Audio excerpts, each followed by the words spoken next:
What is up, YouTube? Welcome back, welcome back. I'm the Pew Pew Black Belt, aka Mr. X, and thank you for watching Pewpew's Mr. X. You guys enjoy that intro video? I thought that was pretty funny. I got my dad pretty good.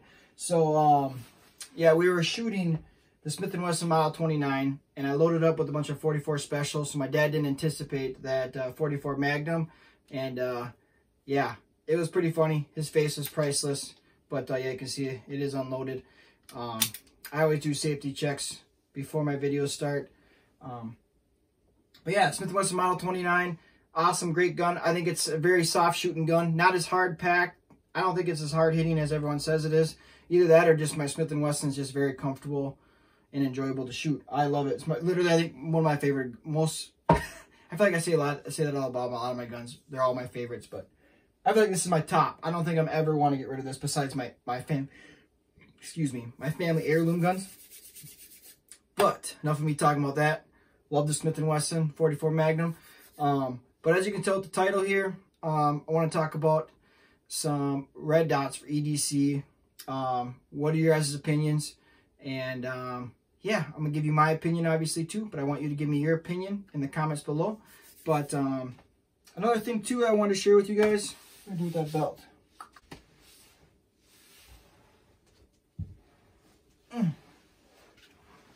Alrighty, I found the belt. I wanted to share with you guys this really nice belt that I got for EDC here. It's nice, rigid, nice design, super easy. It'll come and you just got to cut it to your design there, or your desired size. Just take a scissors, cut it, and you put it in there. It goes on a ratcheting design. Super nice belt for EDC. Sometimes it's hard to get it unclipped here, but you know, a little bit of practice, it's not that bad. But I noticed myself initially having issues with this design, but it's okay. I was a little nervous. I'm like, once if I go to the bathroom really bad, poop my pants. But yeah, I just kept playing with it for a while, and then I kind of figured out how to use it a little better. But initially, I was like a little nervous. I'm like, I don't know if I can use this right away. I might poop my pants because I can't get my belt off. But nice belt. It's made by Next Belt Company here. I recommend them. I like the design. Looks nice, clean. But yeah.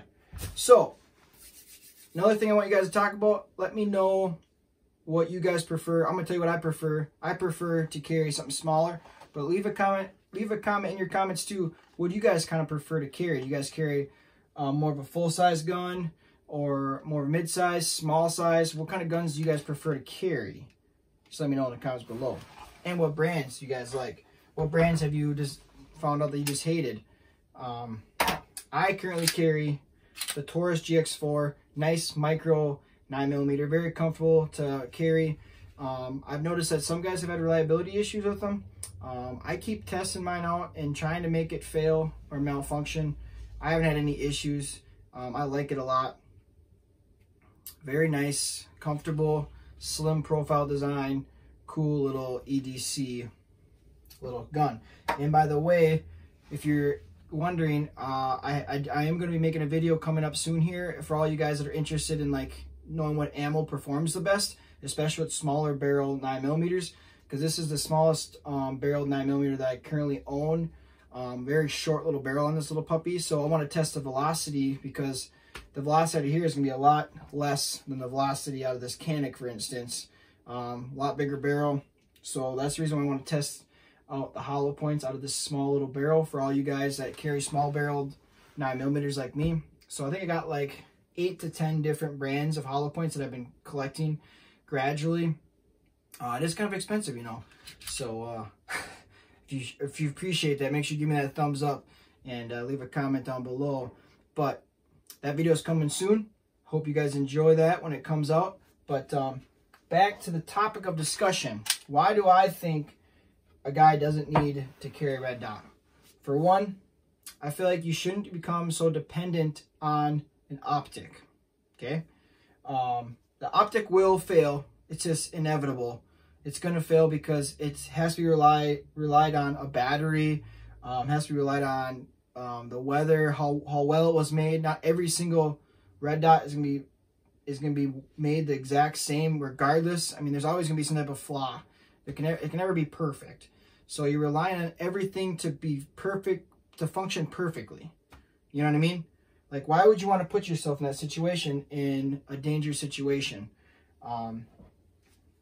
If you practice and run with this, you find the ammo you like, and you run it and run it and run it, you know there's no flaws or issues.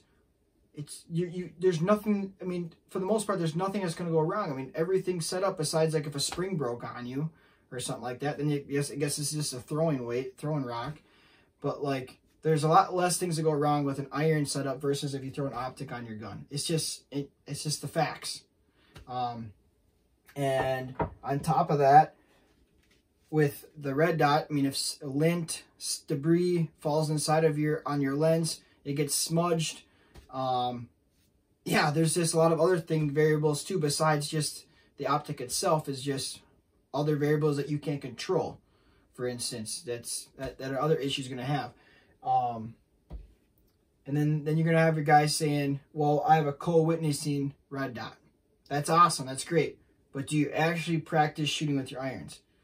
You need to practice shooting with your irons too, because if your optic goes down and you literally suck at shooting with irons, because especially with a short barrel like this setup, a little bit of movement with this is going to throw you way off more than it would be with a longer barrel setup. It's just a fact. So you got to practice shooting with shorter barrels and get proficient at it without having a red dot. I mean, a red dot, it's just a dot. You have to line your front sight with your back sight. That's obviously common sense. I'm saying redundant stuff there. But I mean, with the shorter setup, I mean, you have to be pretty proficient.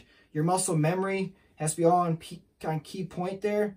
And you're not going to have any issues then. If you just keep practicing doing it that way, and you get your muscle memory and everything, you have less flaws and less issues down the road. So if you do have a co-witnessing setup, make sure you try not to only rely on the optic itself with your co-witnessing. Practice shooting with your irons so you can get really proficient at that too. I'm just trying to help you guys. I feel like some of this is kind of common sense, but I feel like some people might just forget about that kind of stuff. So that's kind of why I want to make a video trying to help you guys. Just be aware of those kind of things, those situations, so I'll be ready for any situation. And another reason why I want to make this video is because I had some medical issues with my own eye here, and it opened my eyes a little more to wanting to practice, be more ambidextrous with my shooting, switching my hands out, holding it differently, and also using my other eye versus this eye, because if stuff got in this eye, or like, for instance, luckily my eyesight's come back, but I lost my eyesight in this eye, and it really opened my eyes to wanting to practice with my left eye too, shooting with it, because of that situation. So in that same kind of fight or flight situation, if something happened to your eye when you're doing stuff, gets poked, but if you practice shooting with your left eye and your right eye and switching your hands a lot, you can be ready for any situation that anything happens in your life. So that's kind of why I wanted to bring it up. But obviously, sometimes people have a harder time shooting with the irons. That's a lot of reasons why people get the optics. Especially when you get older, your eyes just start to fade, and it makes it a lot easier to shoot with your optics. I'm not trying to bash on you guys. I'm saying all this younger, healthier guys that have perfect eyesight, practice with your irons. Don't lose it. Don't lose it. Don't lose the irons. Don't lose being able to shoot with irons and get too reliant on your optics. But hope you guys enjoyed the video. Hope you guys stay in contact. Join the Pew Pew family so you can see those future videos like that one I'm going to be making soon with the 9mm hollow points. And I thoroughly enjoy it. I enjoy all the comments. I try to respond to every single person. So hope you guys appreciate that too.